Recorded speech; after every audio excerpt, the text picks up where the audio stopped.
Fomos recebidos por Clementino, generoso, que nos aproximou de jovem senhora, concentrada em oração, seguida por distinto cavalheiro, na pequena fila dos enfermos que naquela noite receberiam assistência.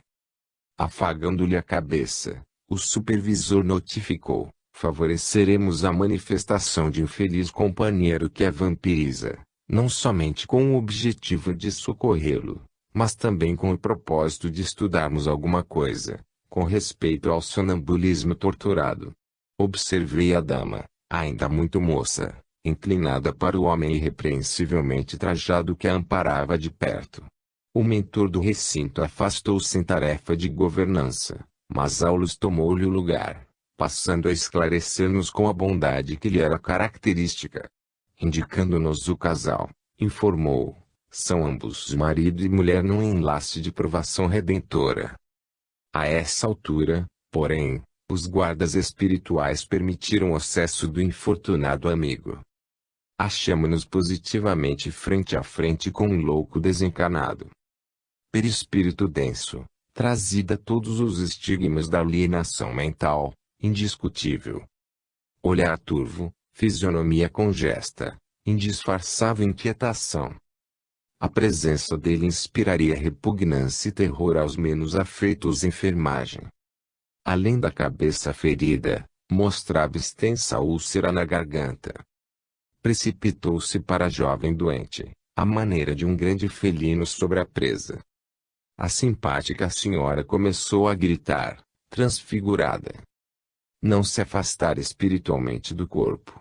Era ela própria a contorcer-se, em pranto convulsivo, envolta, porém, no amplexo fluídico da entidade que lhe empolgava o campo fisiológico, integralmente.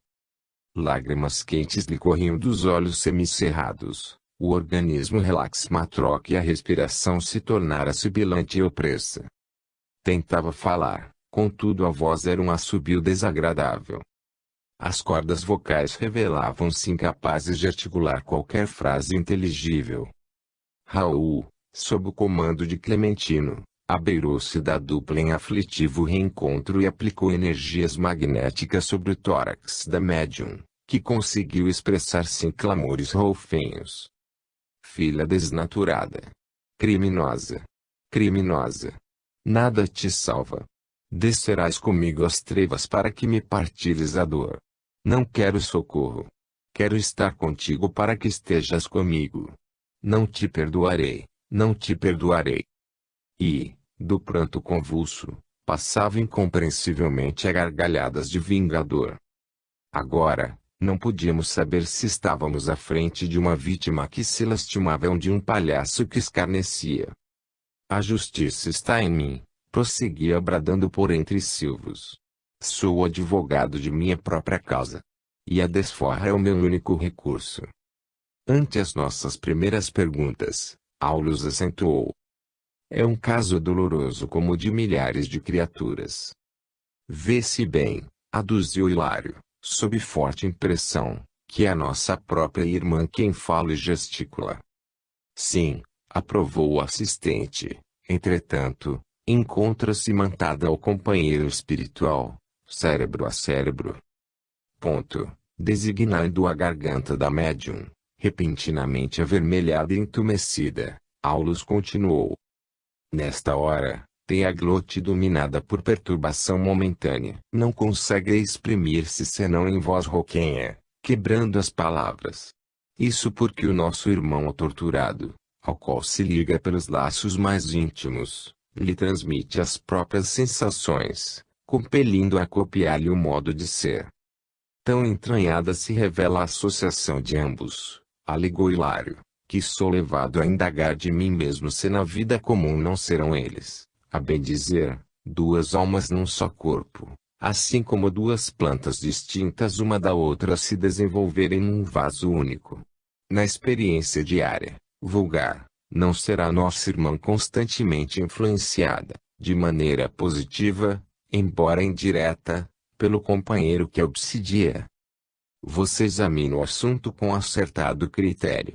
Nossa amiga, na equipe doméstica, é um enigma para os familiares. moça de notável procedência, possui belas aquisições culturais, entretanto, sempre se comporta de modo chocante, evidenciando desequilíbrios ocultos. A princípio, compareciam a insatisfação e a melancolia ocasionando crises de nervos e distúrbios circulatórios. Doente, desde a puberdade, em vão opinaram clínicos de renome sobre o caso, até que um cirurgião, crendo-a prejudicada por desarmonias da tireoide, submeteu a delicada intervenção, da qual saiu com seus padecimentos inalterados. Logo após, conheceu o cavalheiro sob nossa observação, que a desposou convencido de que o matrimônio lhe constituiria renovação salutar. Ao invés disso, porém, a situação se lhe agravou. A gravidez cedo se verificou, consoante a planificação de serviço, traçada na vida superior. Nossa irmã doente deveria receber o perseguidor nos braços maternos, afagando-lhe a transformação e auxiliando-lhe a aquisição de novo destino, mas, sentindo-lhe a aproximação, recolheu-se a insopitável temor, adiando meável as sugestões da própria alma, provocou o aborto com rebeldia e violência. Essa frustração foi a brecha que favoreceu mais ampla influência do adversário invisível no círculo conjugal. A pobre criatura passou a sofrer multiplicadas crises histéricas, com súbita aversão pelo marido. Principalmente à noite, é colhida, de assalto, por fenômenos de sufocação e de angústia, amargurando o consorte desolado. Médicos foram trazidos, no entanto os hipnóticos foram empregados em vão. Em franca demência, a enferma foi conduzida à casa de saúde, todavia, a insulina e o eletrochoque não lhe solucionaram o problema. Presentemente, atravessa um período de repouso em família, deliberando o esposo experimentar o concurso do espiritismo. Enquanto Silvio e Clementino procuravam sossegar a médium e o comunicante, reunidos numa simbiose de extremo desespero, Hilário e eu continuávamos famintos de esclarecimento maior. E se ela conseguisse nova maternidade? Inquiria o meu colega, estudioso. Sim, concordou Aulus, convicto, semelhante reconquista ser-lhe-á uma bênção, contudo, pela trama de sentimentos contraditórios em que se emaranhou, na fuga das obrigações que lhe cabem, não pode receber, de pronto, esse privilégio. Lembrei-me de mulheres que se fazem mães nos hospícios, mas, analisando meus pensamentos, o orientador explicou. A posição de alienada mental não lhe retira os favores da natureza, mas a crueldade meditada com que se afastou dos compromissos assumidos, imprimiu certo desequilíbrio ao centro genésico.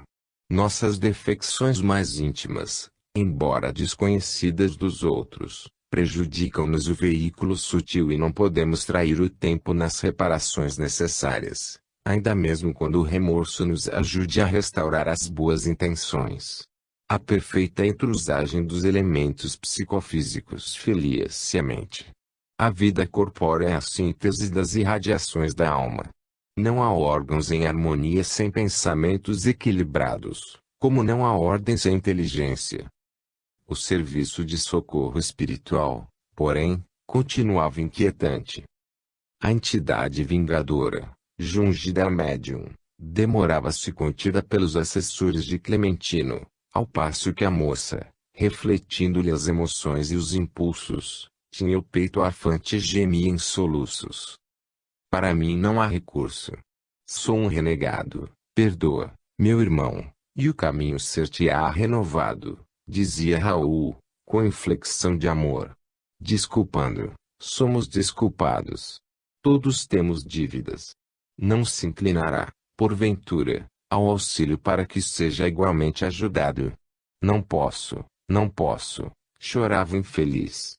E, à frente daquele par de espíritos sofredores num só corpo, Aulus prosseguiu esclarecendo, a fim de examinar com serenidade as agruras da obsessão na mediunidade torturada. Não podemos esquecer as causas do suplício de hoje a se enraizarem nas sombras de ontem.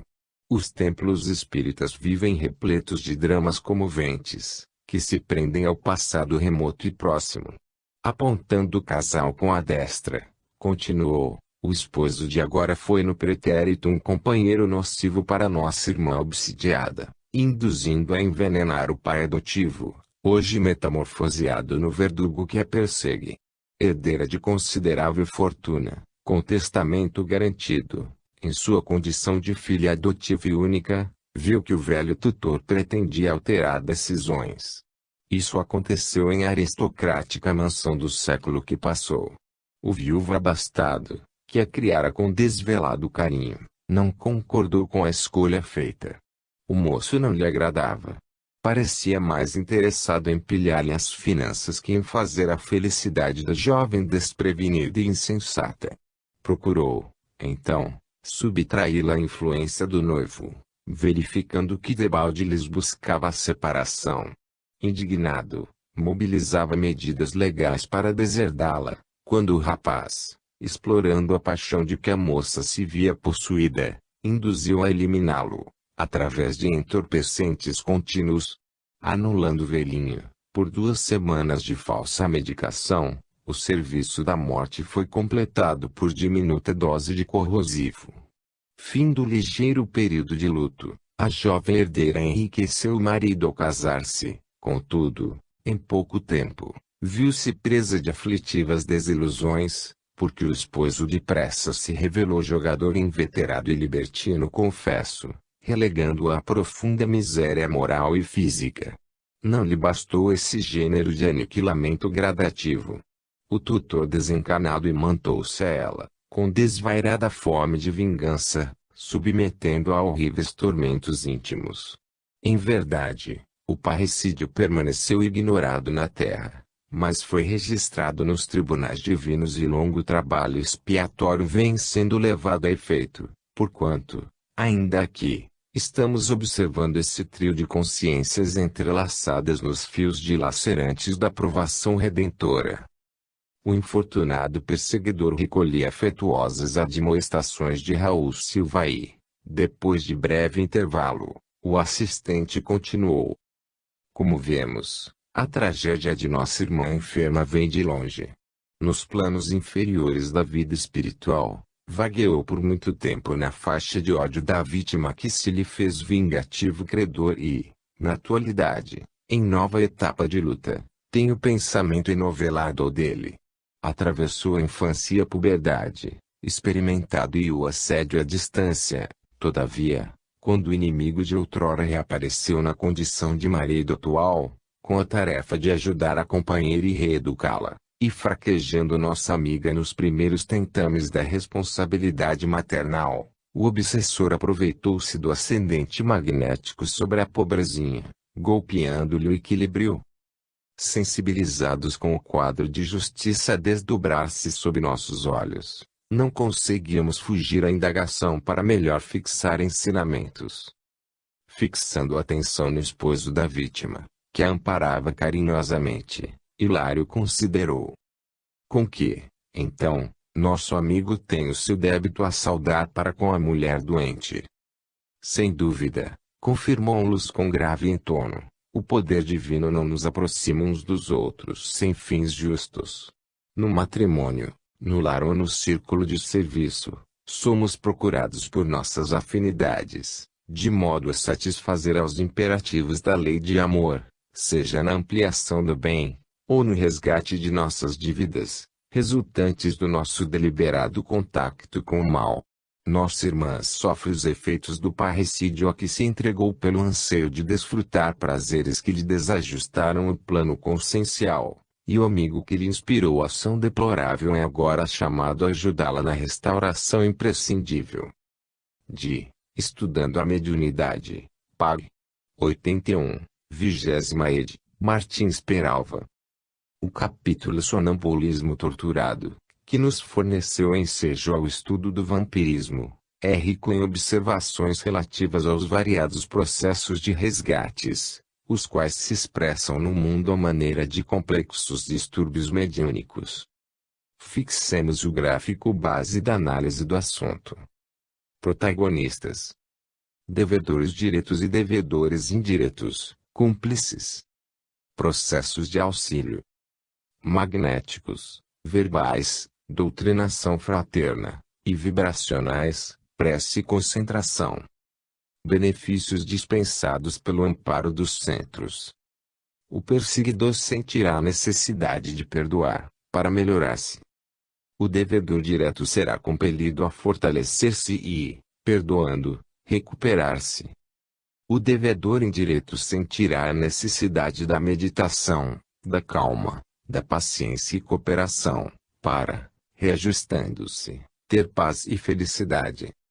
As personagens são dois encarnados, uma jovem senhora e o seu esposo, e o desencarnado, pai adotivo da moça, no passado foi por ela envenenado a mando do atual marido. Três almas comprometidas com a lei, em redentora aprovação. Três corações entrelaçados por vínculos sombrios, pedindo compreensão, amor e tolerância. A moça, como devedora direta, porque é autora do envenenamento do próprio benfeitor. O atual esposo, como devedor indireto, inspirador do extermínio, a fim de apossar-se da fortuna material. E o desencarnado, ainda desajustado, incapaz de compreender os benefícios que o perdão sincero lhe proporcionaria, além de abrir-lhe a rota para o crescimento espiritual, na direção da luz.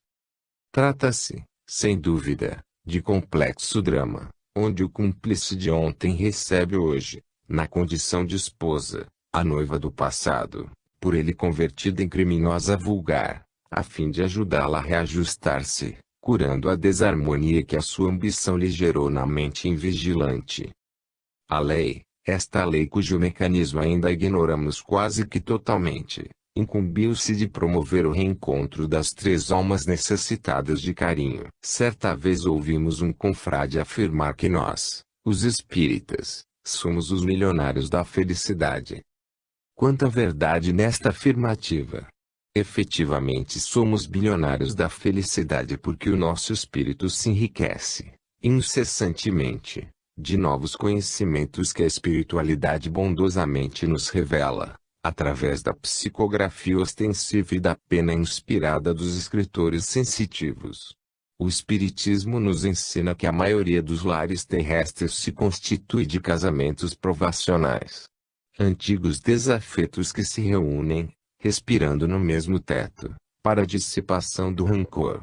Almas que, interpretando defeituosamente as legítimas noções do amor, se acompliciaram no pretérito. Diminuto número de casais reunidos por superiores afinidades. Vejamos como o assistente Aulus descreve o reencontro, na atual reencarnação, das personagens daquele drama selado com o sangue do pai adotivo da irmã que, na atualidade, se encontra a braços com a mediunidade torturada. De certo nosso companheiro na atualidade não se sente feliz. Recapitulando a antiga fome de sensações, abeirou-se da mulher que desposou, procurando instintivamente a sócia de aventura passional do pretérito, mas encontrou a irmã doente que o obriga a meditar e a sofrer. Tem razão os benfeitores espirituais quando asseguram que os templos espíritas vivem repletos de dramas comoventes, que se prendem ao passado remoto e próximo. E por viverem repletos de tais dramas é que se impõe a todos, imprescindivelmente, a necessidade do estudo metódico e sério, a fim de que, casos que reclamam, simplesmente, amorosa ajuda a vítimas e verdugos, não sejam lastimavelmente confundidos com mediunidade a desenvolver. O caso em tela é um desses. Uma casa espírita menos avisada iniciaria logo, com prejuízos para a irmã doente, o seu prematuro desenvolvimento mediúnico. Um grupo consciente, como o visitado pelos irmãos André Luiz e Hilário, cuidaria, antes de tudo, de curá-lo ao perseguidor. É uma médium e aflitivo processo de reajustamento. É provável se demore ainda alguns anos na condição de doente necessitada de carinho e de amor. E, completando o informe, com valiosa advertência aos dirigentes. Desse modo, por enquanto é um instrumento para a criação de paciência e boa vontade no grupo de trabalhadores que visitamos, mas sem qualquer perspectiva de produção imediata, no campo do auxílio, de vez que se revela extremamente necessitada de concurso fraterno. Deduz-se, assim, que toda pessoa que procura os centros espíritas, assinalada por complicados distúrbios mediúnicos, não deve ser levada de imediato, sistematicamente, à mesa do desenvolvimento. Antes de tudo a ajuda fraterna, com esforço pelo reajustamento. Depois, sim, servir ao bem, com a mente harmonizada e o coração guardando, como sublime tesouro, aquela paz e aquele anseio de auxiliar o próximo. Um pormenor que não pode deixar de ser mencionado é o das consequências advindas do aborto provocado por aquela irmã, quando a vítima do passado, o próprio pai adotivo assassinado, tentou o renascimento. Tivesse ela assumido a responsabilidade maternal ao primeiro tentame, e não teria passado por tão cruéis sofrimentos. É por isso que proclamamos, alto e bom som, somos, efetivamente, milionários da felicidade. Jamais alguém conceituou os espíritas com tamanha exatidão. Milionários da felicidade. Nenhuma mulher espírita terá coragem de promover um aborto. E, se o fizer, pobrezinha dela. A doutrina espírita preceitua que o aborto é um crime horripilante, tão condenável quanto o em que se elimina a existência de um adulto. Conhecesse aquela irmã o espiritismo e tê-lo-ia evitado, fugindo-lhe, assim, as desastrosas consequências. A misericórdia divina, entretanto, se compadece infinitamente de todos nós. Via de regra, e através de acerbas provações que o espírito humano, redimindo-se, reparando os erros, destruindo os sinais de ódio e de sangue, inicia, esperançoso, a sublime caminhada para o monte da sublimação. Acolhidos, inicialmente, em um núcleo cristão, o verdugo, a vítima e o cúmplice serão beneficiados. Através de passes magnéticos, da doutrinação verbal amorosa e das vibrações dos componentes do grupo, receberão os 13 claridades prenunciadoras da reconciliação, quando, então, o verdugo reingressará nas correntes da vida física, reencarnando na condição de filhinho querido daqueles que, ontem, enseguecidos pela avareza, lhe cortaram impiedosamente o fio da existência. Com a palavra, mais uma vez, o assistente Aulus, noite a noite, de reunião em reunião, na intimidade da prece e dos apontamentos edificantes, o trio de almas renovar-se-á pouco a pouco. O perseguidor sentirá a necessidade de perdoar, único caminho para alcançar a indispensável melhoria. A vítima, devedora direta, sentirá a necessidade de fortalecer-se e, perdoando, recuperar-se a fim de, com Jesus, oferecer mais adiante a sua mediunidade aos serviços assistenciais. E o esposo, devedor indireto, autor intelectual do crime, será compelido à meditação, à calma e à paciência, a fim de que, acertando as suas contas, tenha paz e felicidade. Depoimento.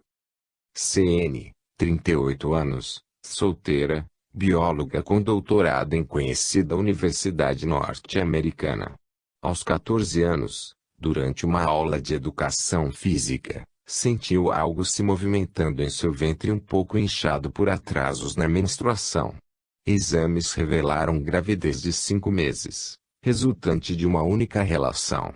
Ao expor aos pais a dificuldade, recebeu 2 opções: aborto ou afastamento de casa até o momento do parto, com a condição irrevogável de entregar a criança para adoção. Afinal, diziam, a família não merece enfrentar essa vergonha perante os amigos e vizinhos. Amedrontada e pressionada, optou pelo aborto. Foi realizada a microcesárea fora da cidade onde residia, para preservação de total sigilo e dignidade. Aborto muito dispendioso, $6.000, na época, pagos prazerosamente pelos pais visando cortar o mal pela raiz. Ficou traumatizada. Aos 24 anos, fazendo pós-graduação no ZEUA, Extraiu voluntariamente as trompas, sentindo-se emocionalmente incapaz de encarar sem sentimento de culpa qualquer relacionamento que pudesse conduzir à maternidade. Consequências: CN atualmente, 24 anos depois, ainda se encontra desequilibrada. É profissionalmente brilhante, bonita, mas tem ideia fixa no episódio que mudou sua vida. Não sai com ninguém, não fica sozinha nem frequenta eventos festivos. Ativamente, busca sempre novos médicos, na esperança de encontrar um remédio capaz de proporcionar-lhe calma e sono tranquilo. Cada vez que entra num consultório pela primeira vez, inicia seu histórico pessoal relatando o aborto.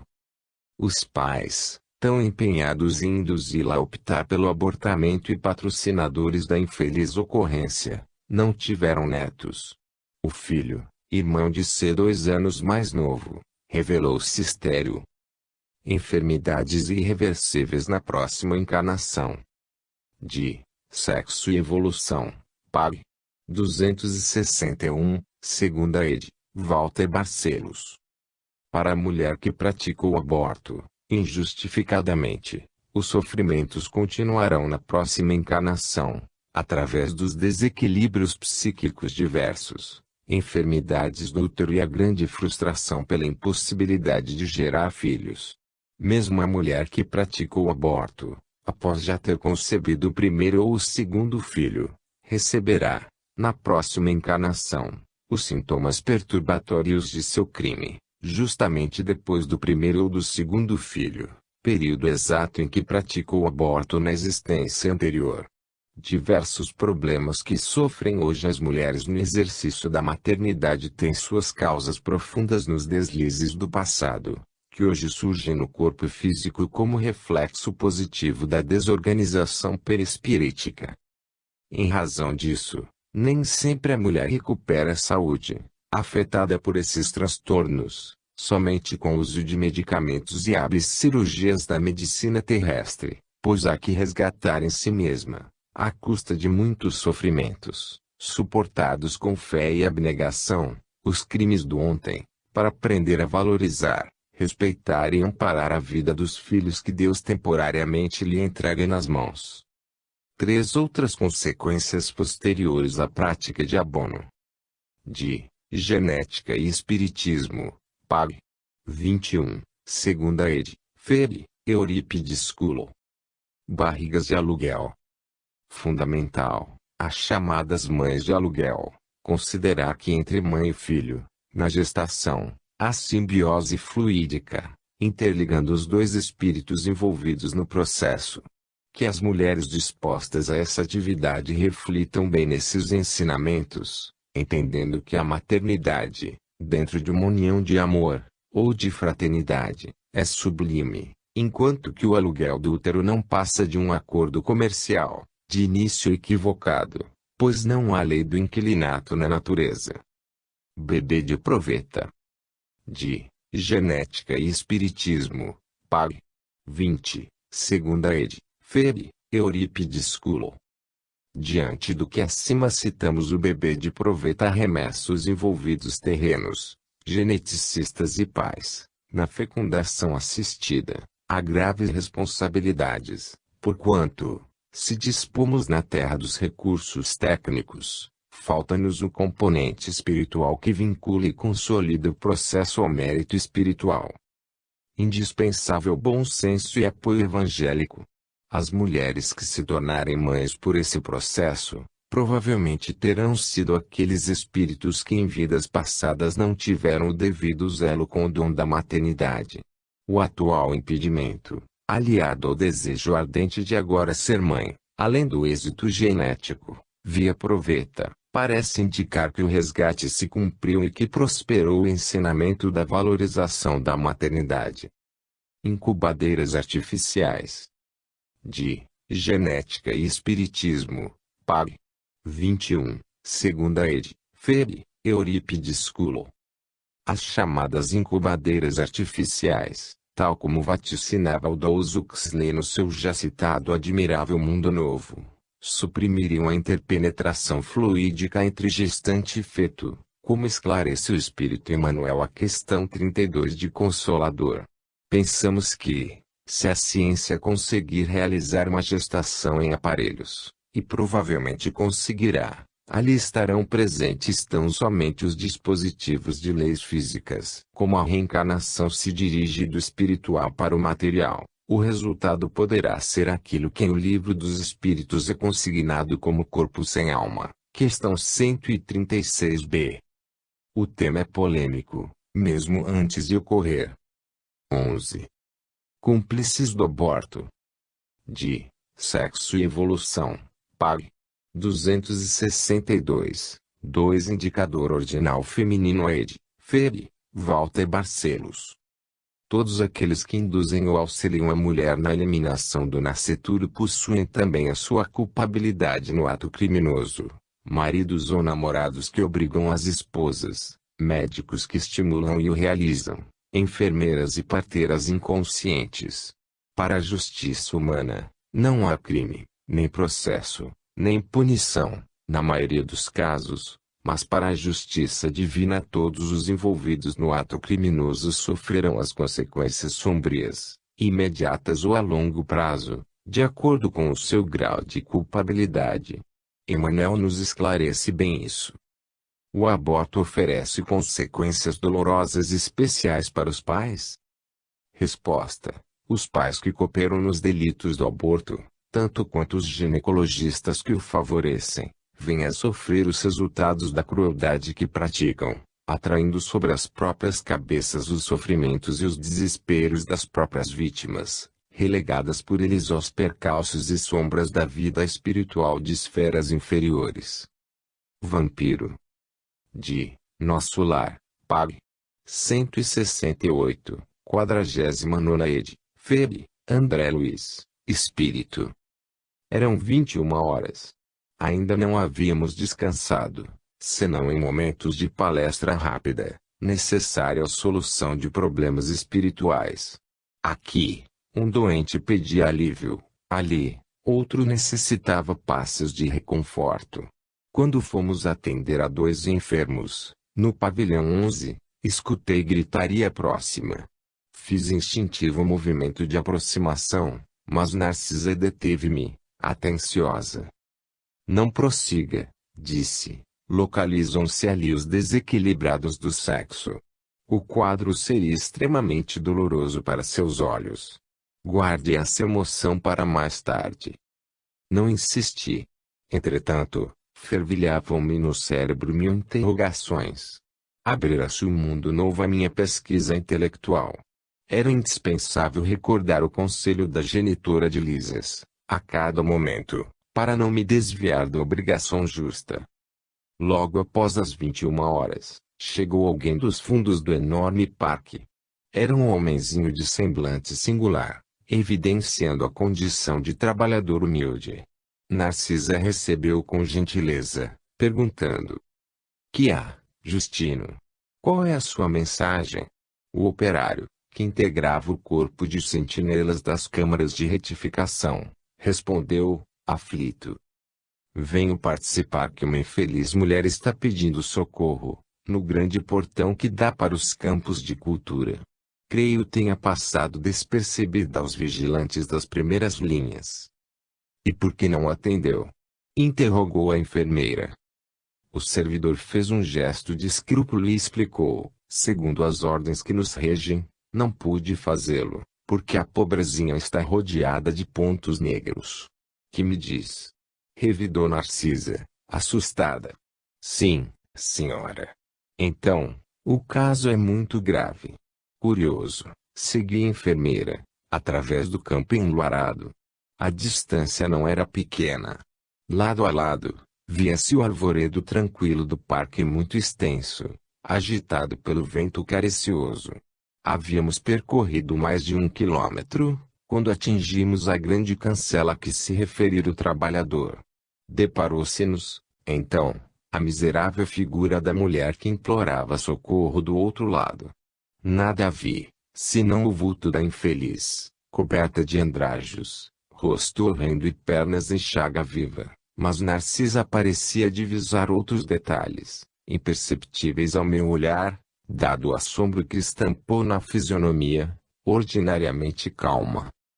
Filhos de Deus, bradou a mendiga ao avistarmos, dai-me abrigo a almas surdos eleitos, para que eu possa fruir a paz desejada. Aquela voz lamuriosa sensibilizava-me o coração. Narcisa, por sua vez, mostrava-se comovida, mas falou em tom confidencial. Não está vendo os pontos negros? Não, respondi. Sua visão espiritual ainda não está suficientemente educada. E, depois de ligeira pausa, continuou, se estivesse em minhas mãos, abriria imediatamente a nossa porta, mas, quando se trata de criaturas nestas condições, nada posso resolver por mim mesma. Preciso recorrer ao vigilante-chefe, em serviço. Assim dizendo, aproximou-se da infeliz e informou, em tom fraterno, faço o obséquio de esperar alguns minutos. Voltamos apressadamente ao interior.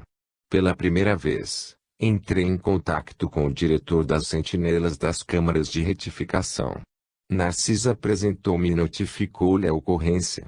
Ele esboçou um gesto significativo e ajuntou, fez muito bem, comunicando-me o fato. Vamos até lá. Dirigimos-nos os três para o local indicado. Chegados à cancela, o irmão Paulo, orientador dos vigilantes, examinou atentamente a recém-chegada do umbral, e disse, esta mulher, por enquanto, não pode receber nosso socorro. Trata-se de um dos mais fortes vampiros que tenho visto até hoje. É preciso entregá-la à própria sorte. Senti-me escandalizado.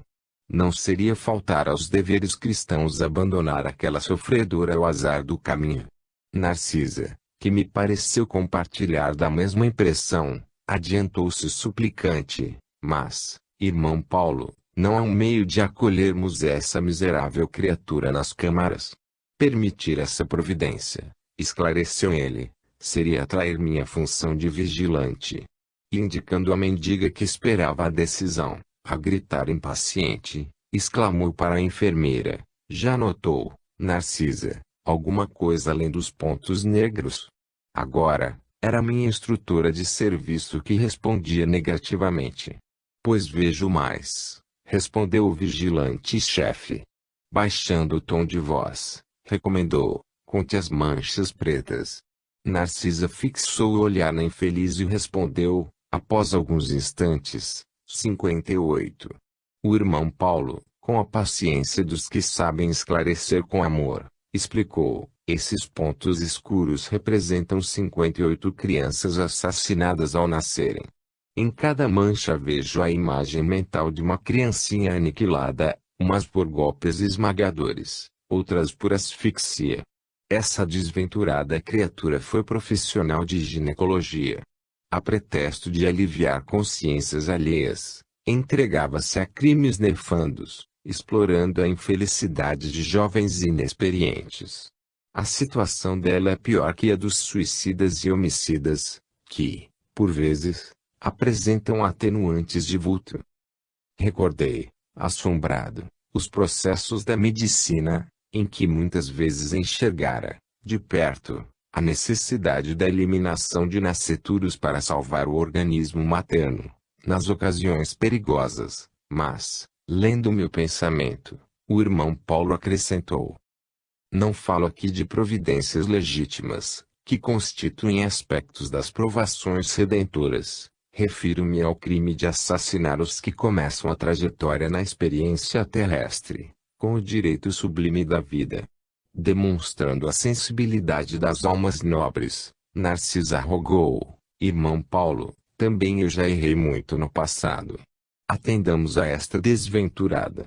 Se me permite, eu lhe dispensarei cuidados especiais.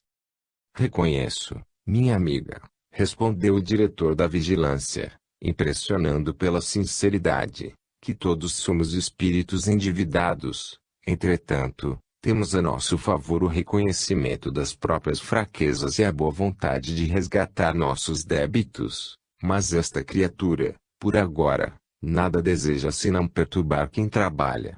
Os que trazem os sentimentos calejados na hipocrisia emitem forças destrutivas.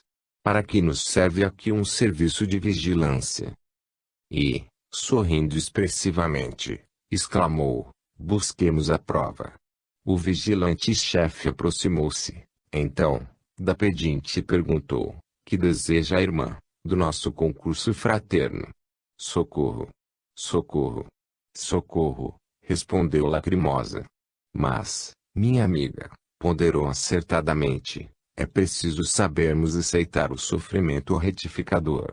Por que razão tantas vezes cortou a vida a entezinhos frágeis, que iam à luta com a permissão de Deus? Ouvindo, inquieta, ela exibiu terrível carantonha de ódio e bradou: quem me atribui essa infâmia? Minha consciência está tranquila, canalha. Empreguei a existência auxiliando a maternidade na terra. Fui caridosa e crente, boa e pura. Não é isso que se observa na fotografia viva dos seus pensamentos e atos. Creio que a irmã ainda não recebeu, nem mesmo o benefício do remorso. Quando abrir sua alma às bênçãos de Deus, reconhecendo as necessidades próprias, então, volte até aqui. Irada, respondeu a interlocutora. Demônio! Feiticeiro! Sequaz de Satã! Não voltarei jamais.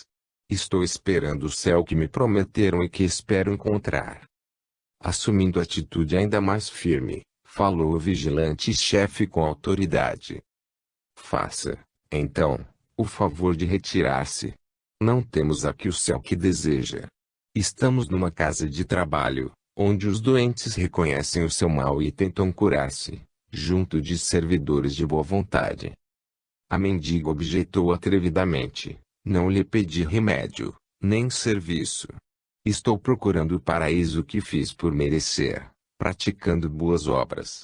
E, endereçando-nos dardejante olhar de extrema cólera, perdeu o aspecto de enfermo ambulante, retirando-se a passo firme, como quem permanece absolutamente senhor de si. Acompanhou o irmão Paulo com o olhar, durante longos minutos, e, voltando-se para nós, acrescentou: observaram o vampiro. Exibe a condição de criminosa e declara-se inocente. É profundamente má e afirma-se boa e pura. Sofre desesperadamente e alega tranquilidade. Criou um inferno para si própria e assevera que está procurando o céu. Ante o silêncio com que lhe ouvíamos a lição, o vigilante-chefe rematou: é imprescindível tomar cuidado com as boas ou más aparências. Naturalmente, a infeliz será atendida a alhuras pela bondade divina, mas, por princípio de caridade legítima, na posição em que me encontro, não lhe poderia abrir nossas portas. Ação do mundo espiritual. De obsessão e desobsessão, Pag. 162, 14ª ed. Feb. Sueli Caldas Schubert. Certa ocasião, comunicaram-se 3 espíritos que tinham uma problemática em relação ao aborto. As comunicações, uma em seguida a outra, eram todas vinculadas ao assunto. A primeira delas foi a de um médico que, enquanto encarnado, dedicara-se a fazer abortos. Apresentou-se muito perturbado, perseguido por vários espíritos. Acusava a si mesmo de criminoso e sentia-se aterrorizado com os próprios atos. Estava arrependido, dizia sem cessar, e tinha muito medo dos que o perseguiam. O segundo comunicante foi uma mulher. Acusava o médico, a quem perseguia, desejosa de vingar-se. Explicou ter morrido em suas mãos, quando este tentava provocar-lhe a interrupção de uma gravidez. Estava atormentada pelo remorso dessa ação e pelo ódio que nutria pelo médico. Ambos foram esclarecidos e retiraram-se bastante reconfortados. A terceira entidade era também uma mulher. Veio para apoiar e estimular o nosso trabalho. Já possuía bastante conhecimento sobre a vida espiritual e trabalhava muito, principalmente ajudando a combater a ideia e a prática do aborto. Ela mesma, em sua última existência, havia cometido esse crime, quando da gestação de seu 6º filho. Sendo pobre e lutando com dificuldades de toda a ordem, ao engravidar pela sexta vez, desorientou-se e provocou o aborto, do qual se arrependeu imediatamente. Jamais se perdoara e daí para frente sofreu duplamente, carregando o peso do remorso. Teve uma existência longa, de muitas lutas e desencarnou após prolongada moléstia. No plano espiritual, encontrou-se com aquele que seria o seu sexto filho e teve um grande abalo ao certificar-se que era um ente muito querido ao seu coração e queria reencarnar com a finalidade de ajudá-la. Ele havia perdoado, mas ela, inconformada com o fato, não conseguira até então perdoar a si mesma. Dedicou-se, por isto, ao trabalho de preservação da vida, ao mesmo tempo em que faz parte de um grupo de atendentes, ou enfermeiros, dedicados a socorrer os que praticam esse delito e que jazem no remorso e no desespero. Estava conosco naquela noite, acompanhando vários espíritos comprometidos por esse mesmo crime. Foi um belo trabalho, e uma vez mais emocionamo-nos ante as lições maravilhosas que recebemos nas reuniões de desobsessão. Ainda o grito silencioso. Hinaldo Lacerda Lima, XT do Reformador, junho, 1987. Pag. 168. Transcrição parcial. Ponto. O grito do feto assassinado não é silencioso. Ele repercute terrível e profundamente na organização do corpo perispiritual do responsável pelo delito. Isso sem falar das consequências de ordem interacional entre vítima e verdugo, desde que se considere, com justeza, que feto é apenas a organização somática em formação. O ser que a ele está ligado e do qual é brutalmente separado é espírito antigo, dotado de sensibilidades e instintos e que mergulhara na carne com autorização de Deus e quase sempre com o assentimento da mãe que, então, o repudia. Ponto. Reservamo-nos o propósito sincero de emitir um apelo fraternal, que poderia até mesmo ser entendido como dramático se não fosse altamente racional, ao coração de todas as mulheres e à mente responsável de todos os homens. Não cogitem da legalização do aborto. Poderia ser legal, juridicamente, aos olhos do espírito subordinado ao garabato carnal, isto é, aos olhos do homem materialista que se julga mortal. Mas ninguém se iluda. Pois a verdade é que o aborto constitui gravíssima infração à lei divina que rege a vida no infinito, pesando consideravelmente sobre o espírito eterno que é o homem. Fora do único elemento mortal que o torna cativo no mundo, o casulo de carne. Compreendamos todos que ninguém se encontra na terra para o prazer ou o gozo irresponsáveis dos sentidos. Todos mergulhamos na carne, mais ou menos compulsoriamente, em face de desvios preteritamente ocorridos na errônea utilização do próprio livre-arbítrio. Se alguém pretende matar o filho que lhe honra as entranhas, faça-o em silêncio, como arbítrio seu, comprometendo-se pessoalmente com a justiça do Criador e sua sabedoria. Mas evite envolver outras pessoas na monstruosidade de seu desamor delituoso. Evite, portanto, aliciar cúmplices. Pois mesmo que o aborto viesse a ser legalizado pelas instituições políticos sociais do mundo, jamais seria legitimado pela própria consciência de seus promotores. Qualquer das criaturas de Deus tem o direito de candidatar-se à condição de pedra de tropeço ao progresso e à felicidade planetária, mas nunca se desobrigará de sofrer as consequências naturais de seus erros, colhendo os resultados da semeadura que haja feito. E encerremos estas modestas considerações sobre o aborto provocado, recordando que o que se forma por ocasião da concepção é o começo de um corpo físico, não o ser espiritual que o vai animar. Este é espírito em processo permanente de evolução, cumprindo simplesmente a lei divina dos renascimentos até alcançar a purificação plena.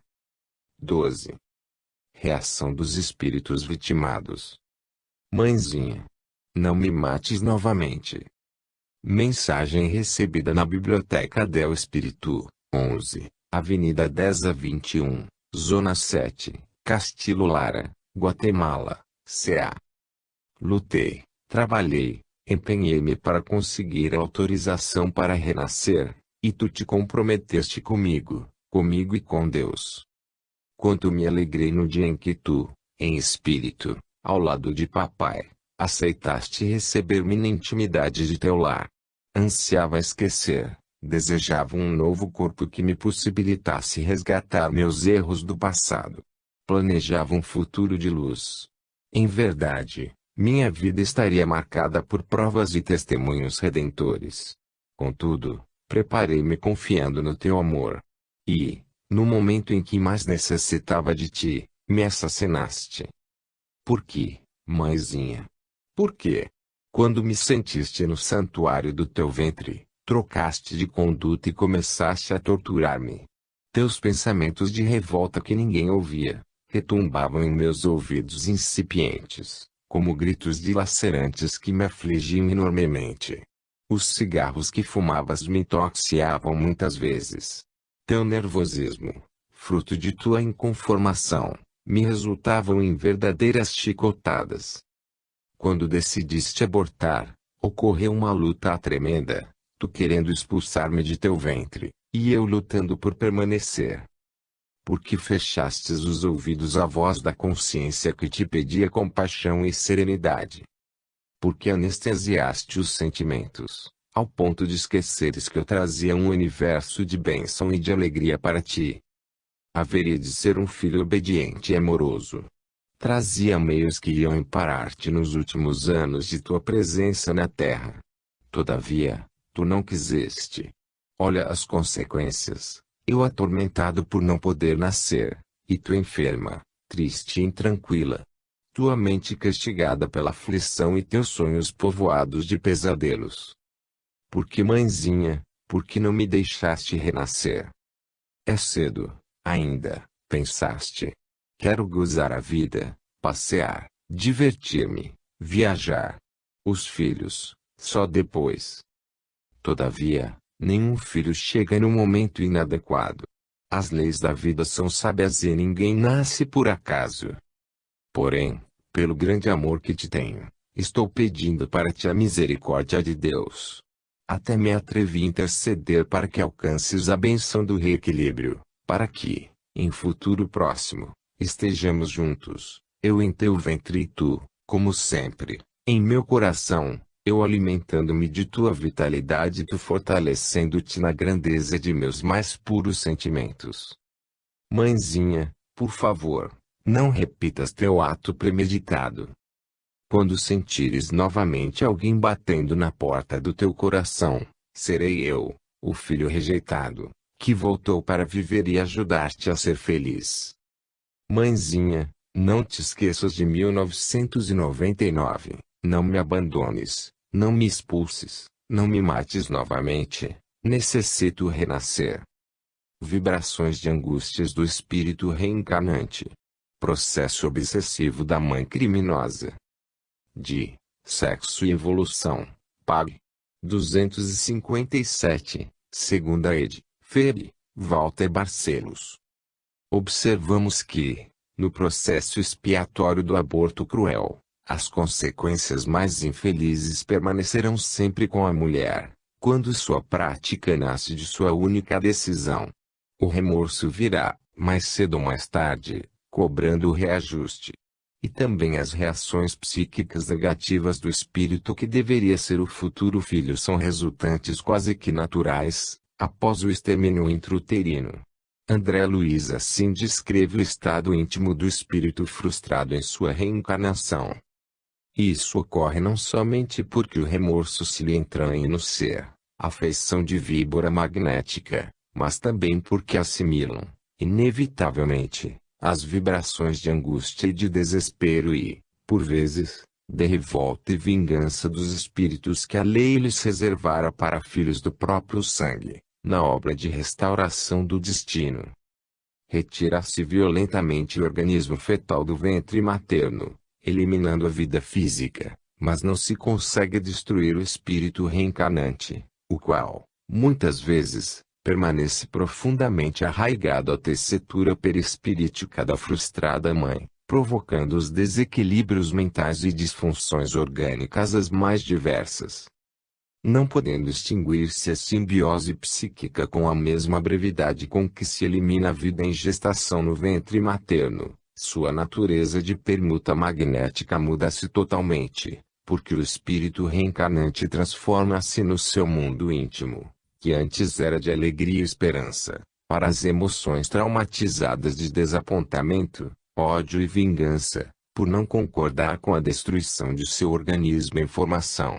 Geralmente são espíritos sofredores com grandes problemas a enfrentar e resolver, a quem as mães insensíveis, em geral, devem muito em virtude dos compromissos afetivos espezinhados em vidas passadas, e que agora a bênção da reencarnação chama para o reajuste do destino. É preferível deixá-los reencarnar e ser para nós filhos problemas, trazendo pois os sofrimentos serão muito menores do que se estivessem no mundo espiritual, cultivando perseguição implacável, pelos fios da obsessão atormentadora. Emmanuel em o livro Vida e Sexo nos esclarece. Se, porém, quando instalados na Terra, anestesiamos a consciência, expulsando-os de nossa companhia, a pretexto de resguardar o próprio conforto, não lhes podemos prever as reações negativas e, então, muitos dos associados de nossos erros de outras épocas, ontem convertidos, no plano espiritual, em amigos potenciais, à custa das nossas promessas de compreensão e de auxílio, fazem-se hoje, e isso ocorre bastas vezes, em todas as comunidades da Terra, inimigos recalcados que se nos entranham a vida íntima com tal expressão de desencanto e azedume que, a rigor, nos infundem mais sofrimentos e aflição que se estivessem conosco em plena experiência física, na condição de filhos problemas, impondo-nos trabalho e inquietação. 13. Reencarnações em que há reajustes compulsórios. Com suspensão do livre-arbítrio. De ação e reação. Pag. 34. 20ª ed. Feb. André Luiz, Espírito. Instrutor, rogo-lhe providências na solução do caso Jonas.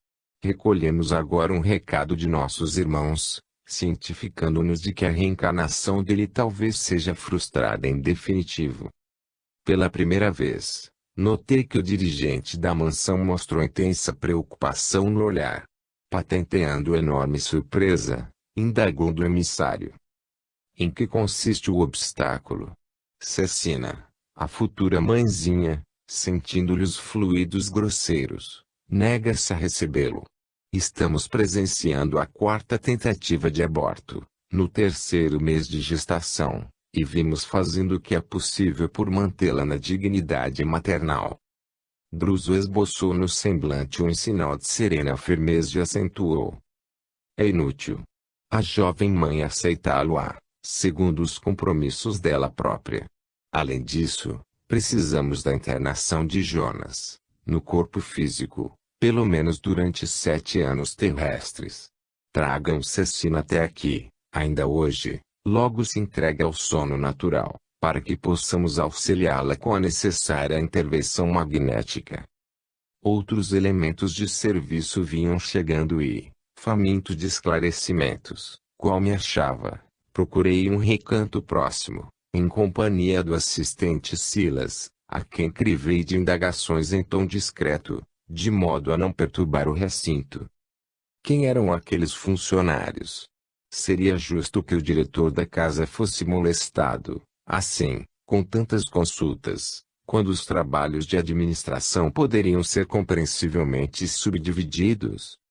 O amigo deu-se pressa em elucidar-me, informando que os mensageiros não eram simples tarefeiros, mas condutores de serviço em subchefias determinadas, todos eles assistentes e assessores, cultos e dignos, com enormes responsabilidades, e que somente demandavam a presença de Druso depois de movimentarem todas as providências cabíveis no âmbito da autoridade a lhes inerente. O problema não era, pois, de centralização, mas de luta intensiva.